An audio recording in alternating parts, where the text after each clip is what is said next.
Bonjour tout le monde, alors aujourd'hui je vais vous présenter la MSI GTX 980 Ti Gaming 6G qui n'est rien d'autre que l'une des deux versions de la 980 Ti qui a été donc sortie par MSI.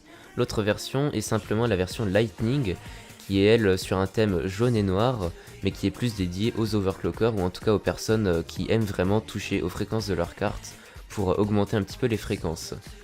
Donc revenons maintenant à la version gaming que je vous présente aujourd'hui. Elle est donc en noir et rouge, donc on retrouve sur la boîte du noir, du rouge les écussons Gaming Series.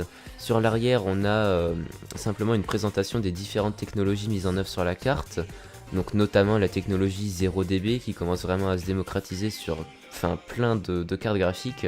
Donc je vous le rappelle, ça permet d'éteindre les ventilateurs en dessous d'une certaine température du GPU, donc c'est vraiment très bien pour le silence. Au niveau du bundle, on a simplement une notice, un adaptateur DVI vers VGA que je vous déconseille d'utiliser puisque le VGA c'est vraiment horrible. Ensuite on a le CD des drivers, voilà, mais il faudra plutôt aller sur le site pour avoir les derniers drivers. Et enfin un petit câble d'alimentation. Ensuite on retrouve donc la carte graphique qui est juste en dessous, entourée donc bien évidemment de bulles anti-choc etc. Pour ne pas avoir de soucis lors du transport. Voilà, la carte est vraiment très bien emballée, c'est important à dire. Sur la carte on retrouve donc les deux énormes ventilateurs qui sont extrêmement silencieux et qui refroidissent très bien cette carte. Sur la tranche le petit logo MSI qui va s'éclairer en blanc, les trois caloducs qu'on voit et enfin les deux connecteurs d'alimentation en 2x8 pins. Ensuite on a bien évidemment les deux connecteurs pour réaliser du SLI. Maintenant on arrive au niveau de la backplate qui est donc une backplate en noir mat avec en surbrillance le petit dragon donc de chez MSI. Voilà, donc la backplate est vraiment jolie. Ensuite sur l'arrière de la carte on retrouve simplement les connectiques vidéo. Donc en connectique vidéo on est vraiment bien fourni puisqu'on a 3 DisplayPort, un DVI et un HDMI. Donc au niveau des connectiques vous pourrez brancher vraiment pas mal d'écrans sans aucun souci. Je vais maintenant brancher la carte sur donc ma table de bench qui me permet donc de réaliser des tests de carte graphique mais aussi de ventirad et bien d'autres choses. Donc je vais pouvoir vous parler des performances brutes de la carte. Donc j'ai réalisé quelques benchmarks sur cette carte graphique. J'ai utilisé donc Firestrike donc avec un 4770K stock, c'est-à-dire 4770K non overclocké. Je fais 14800 de score avec cette carte graphique qui est un très bon score. Et en overclockant un petit peu la carte graphique mais en ayant toujours le processeur non overclocké, on peut monter jusqu'à 15600. Voilà, moi j'ai pas voulu monter plus haut, mais en tous les cas 15600 c'est déjà un très bon score. Ensuite sous Unigine Valley, on fait un score d'environ 6400. Voilà, ce qui est aussi un très bon score. Mais pour ça vous pouvez très bien télécharger les logiciels de benchmark chez vous pour vous rendre compte de ce que vous avez chez vous par rapport à cette carte-ci. Ici vous voyez sur la petite vidéo les ventilateurs qui se déclenchent. C'est bien évidemment puisque j'ai lancé une application qui demandait beaucoup de ressources et donc la carte s'est mise à chauffer et à déclencher automatiquement ces ventilateurs. Voilà, donc c'est la technologie 0dB dont je vous ai parlé un petit peu avant, ce qui permet d'avoir vraiment un énorme silence lorsque vous n'utilisez pas ou peu la carte graphique.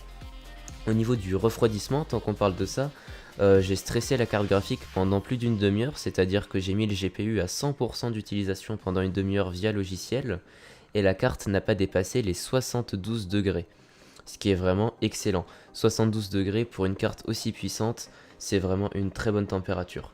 Au niveau du bruit, j'ai malheureusement pas de sonomètre ou de choses comme ça pour mesurer le bruit, mais rien qu'à l'oreille, je peux vous confirmer que c'est une carte très silencieuse.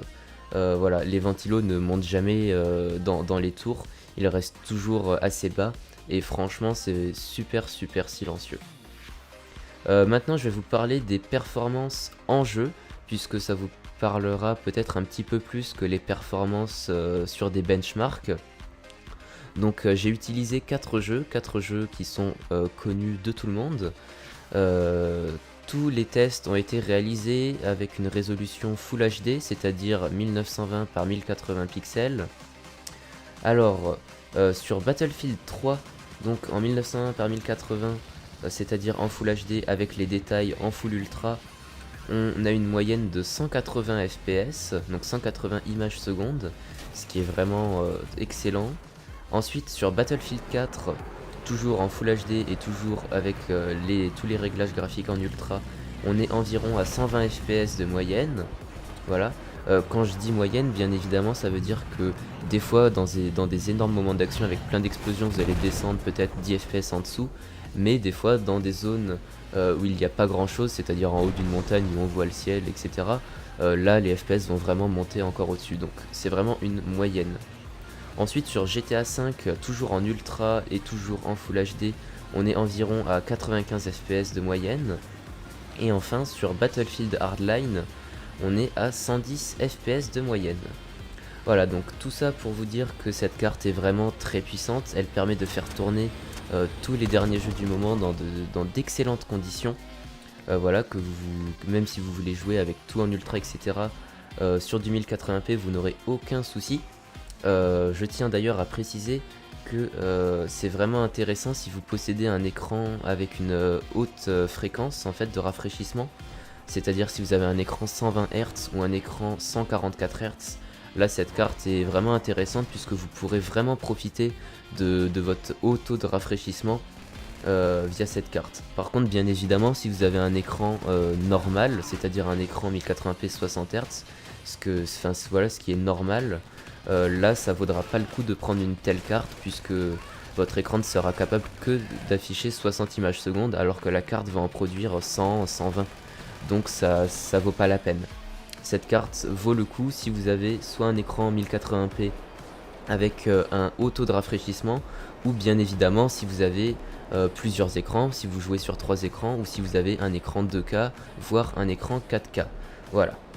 Donc c'est vraiment une carte dédiée pour des choses vraiment qui demandent énormément de ressources.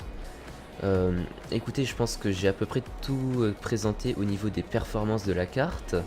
Maintenant je vais vous parler juste assez rapidement de la taille de la carte en fait physiquement, puisque la carte est assez imposante. On a une longueur de 27 cm, une largeur de 14 cm et une épaisseur de 4 cm. Donc l'épaisseur est vraiment pas grande. Quand on voit les performances de la carte, etc. 4 cm d'épaisseur c'est peu. Par contre 27 cm de longueur et 14 cm de largeur, là c'est vraiment beaucoup. Donc regardez bien votre boîtier si ça peut rentrer dedans, s'il n'y a pas de souci, pour pas vous retrouver en fait avec une carte qui peut pas passer, puisque dans certains boîtiers il va y avoir la cage HDD, donc des disques durs qui risquent de vous gêner en fait par rapport à la longueur de 27 cm de cette carte. Voilà, donc juste petite précision, vérifiez bien ça. Maintenant je vais vous parler du point qui fâche le plus sur cette carte, c'est-à-dire le prix, puisque cette carte est au tarif de 790 €. Voilà, donc quasiment 800 € pour cette carte. Donc c'est vraiment extrêmement cher. Encore une fois, par rapport aux performances, c'est pas très cher. Enfin, par rapport aux performances, c'est en accord aux performances, j'ai envie de vous dire. C'est vraiment une carte qui est extrêmement performante. On est sur l'une des cartes les plus puissantes sur le marché actuellement. Donc c'est pas anormal d'avoir des prix aussi gros. Mais en tout cas, voilà, si vous pouvez vous le permettre et que vous aimez jouer sans aucun lag, avec les détails en ultra, sur de beaux écrans, etc., n'hésitez pas à partir sur ce genre de choses. C'est une carte vraiment performante et comme je l'ai dit précédemment, silencieuse et bien refroidie. Et ça c'est important à prendre en compte puisque toutes les cartes ne sont pas aussi silencieuses que celle-ci. Voilà. Écoutez, n'hésitez pas si vous avez la moindre question sur cette carte, puisque j'ai pu la tester pendant quelques jours. Donc je connais à peu près pas mal de choses sur ce modèle là. Donc n'hésitez pas à me demander si vous avez des questions, que ce soit en termes de perf, de bruit, de température ou je ne sais quoi. Voilà, n'hésitez pas à me demander. Je reste bien évidemment actif sur Twitter et Facebook. Vous avez les liens dans la description. Donc que ce soit pour des questions sur cette vidéo ou même des questions sur n'importe quoi qui concerne la high-tech et le hardware, je répondrai avec plaisir et vous conseillerai sur n'importe quoi, sur la high-tech, le hardware, la photo, les choses comme ça.